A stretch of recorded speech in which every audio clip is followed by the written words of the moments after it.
Welcome back to another episode of Fantasy Football RPG. Today we are going over Ja'Cory Brooks, and we brought the whiz kid, the specialist himself, Hutch from Football Guys. How you doing, Hutch? Doing fantastic, Mike. Thank you so much for the invite to talk about Ja'Cory Brooks from Louisville. Yeah, this is gonna be a great time. Listen, I wasn't super high on him, and I think that's probably why you wanted to talk about him. But let's just jump right into it. So Ja'Cory Brooks listed at 6'2", 190. We'll get measurements this weekend. He's probably over 6. I don't know if he's 6'2". Yeah. Uh, He's somewhere in between 6 and 6'2". When I watched him play, he looked like a 6'1", 6'2" guy to me. Yeah, and he plays bigger than his size. I think like his play. We'll talk about it with strengths and weaknesses and stuff, but he's just always fighting through catches, making the contested catches, and he had an unreasonable amount of touchdowns from Shaw this year. Why are you excited about Ja'Cory Brooks? Yeah, I think Ja'Cory Brooks is a player that people, when I didn't, honestly, Mike, I didn't see him that he was low on your rankings. I was just excited about Ja'Cory Brooks by myself, but people like to comp him to like Quentin Johnson, Keon Coleman, because you see that tall X receiver, not the most polished route runner. And then that's what people immediately think. I think he's a lot better than those guys. I think he has a lot more potential than those players. He is a typical X receiver. He will primarily play on the outside, but I think he's really, really fast on film. The dude can make things happen with the ball in his hands. Quentin Johnston and Keon Coleman, on the other hand, I didn't see that as much with them. Ja'Cory Brooks is also excellent in the screen game. Quentin Johnston was fine. Keon Coleman, not really, but he's just so smooth in the screen game. He turns at the perfect moment, catches, and he's just gone. Like the moment he catches the ball, he's just gone. He knows how to run in the screen game. Another thing I like is that he's actually good at contested catches. People forget Quentin Johnston was not good at that. He was under 50% on contested catches. Ja'Cory Brooks is 69.8% contested catch rate in his senior season. That is a monstrous percentage. 70% on contested catches is monstrous. He's a very thin, tall build. He's got great reach, got a great catch radius. And those are all of the strengths that I just absolutely love about him. Testing is going to be huge for him. I would love to see some burst and speed at the combine, see that vertical jump, that broad jump, that 40-yard dash, that split. I would love to see some good numbers there that could work him in a day 2. But for now, he's most likely a day 3 guy. Yeah. He was funny for me because when you watch him, he got a lot of use on special teams at Louisville. He did that a little bit in Alabama as a sophomore. He looks fast on kick return and punt return. I didn't see the same burst on his routes. Maybe he's still working through like how to combine that with thinking through what he wants to do at the top of his route tree. I was fact checking myself. Lance Zierlein thinks that he's below average speed. We'll find out. So can't wait to see there. So he is currently going. I'm trying to pull up the Football Guys rookie guide. Among wide receivers, the highest has him as wide receiver 18. Yeah. And lowest has him at wide receiver 20-something. So, look, late round flyer. I have a comp that I would like to bring to your attention. Please go for it. Yeah. Jalen Coker. I could see it. I could see it. Yeah. Like he's going to come in. He's going to have way lower expectations than Keon Coleman and Quentin Johnston. I think we're willing to let him grow a little bit. And the change of scenery from Alabama to Louisville did wonders for him. Are you worried at all that he had to transfer schools, or do you think he just did that because he was sick of Alabama? I think that was more of a sickness of Alabama thing. I think there was more opportunity in Louisville.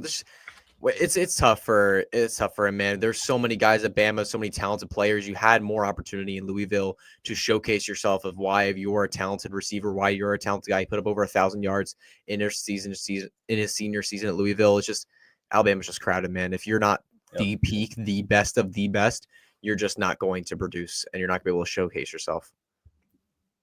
You know where else it's loaded everywhere? The NFL.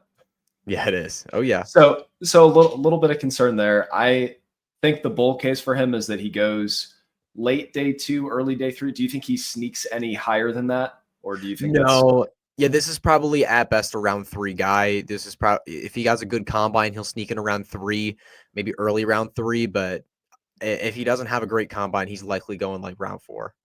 Yeah. So best case scenario, we'll say end of round 3, he goes to a place that needs wide receivers and he gets a chance to show off some of those contested catch abilities. I just want to see a little more nuance in his route running. I want to see him vary his speed. I want to see that explosiveness off the line that we see in the punt return game. He just needs to put it all together. And I think give him a little bit of time, throw him on your taxi squad. Could work out a little bit there. Let's talk about team fits. Yeah. Where would you like to see him go? Man, that's a really intriguing question. I mean, it sucks that Keon Coleman's already there. I would love to see him in Buffalo, a big frame contested catch wide receiver for a cannon of an arm quarterback in Josh Allen. That would be really, really fun. I think another place that would be interesting would be the Kansas City Chiefs. Obviously, those are two powerhouse teams with powerhouse quarterbacks, but you have Xavier Worthy who can stretch the field with his speed. You have a underneath guy like Rasheed Rice that gets yards after the catch. And then you have Travis Kelce has been working over the middle, but honestly, to be honest, I think Travis Kelce is starting to approach that washed point. We really saw that in the playoffs. We saw that a lot of points this year. I think it's only going to get worse from this point on. It looks like he's going to play next year. We'll see how that goes, but it would be fun for Patrick Mahomes to have a like contested catch kind of wide receiver where he just goes up for a 50-50 ball and Mahomes just puts it in the spot for him to go get it. I would love to see that kind of thing. Well, the one thing I want is a quarterback with a cannon of an arm that can chuck it downfield, get those 50-50 balls up for this player to make. Yep. I want to throw two more teams out there. The Chargers, they have Quentin Johnston, who they're trying to make that guy. Like, just go get someone that's actually good at it. Ravens. Zay Flowers is a lot of fun in the short and intermediate. Nelson Aguilar exists. Rashad Bateman exists. Let's go get him a big contested catch guy that when the play breaks down, he's actually about to get sacked for, one of the 8 times in a season. He can just chuck it deep and see what happens. I think those would both be very fun. Yeah, those would be awesome landing spots for sure.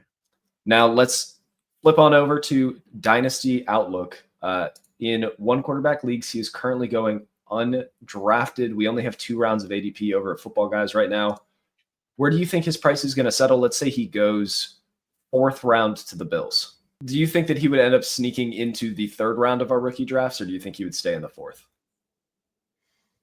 I think he'd sneak into the 3rd round. I think people would get excited. He's a big play, contested catch kind of wide receiver. You pair him with a quarterback like Josh Allen who can chuck the football down the field. I think people are going to be incredibly excited about that. I would put him in round 3 for sure.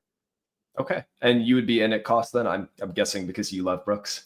Yeah, I would be in at cost. Yeah. If he's going round 3 and if he goes like round 3, round 4 to Buffalo and you get that exciting connection between Josh Allen and him in the 3rd round of dynasty drafts. I mean, like, look, the 3rd round of dynasty drafts and rookie drafts, you're like, it's completely a dart throw. Throw your dart, throw your chance, like try to get a guy that you think has some upside.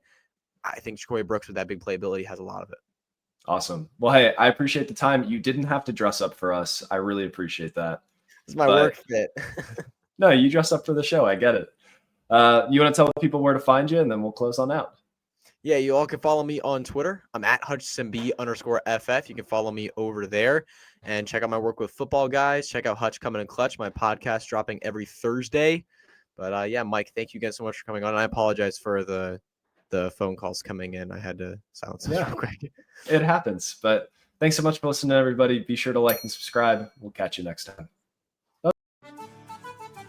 Thanks for listening to another episode of the Fantasy Football RPG Podcast. If you made it this far, be sure to like and subscribe. If you want to check out written content, head over to lastwordonsports.com. Don't let the Goblins get you.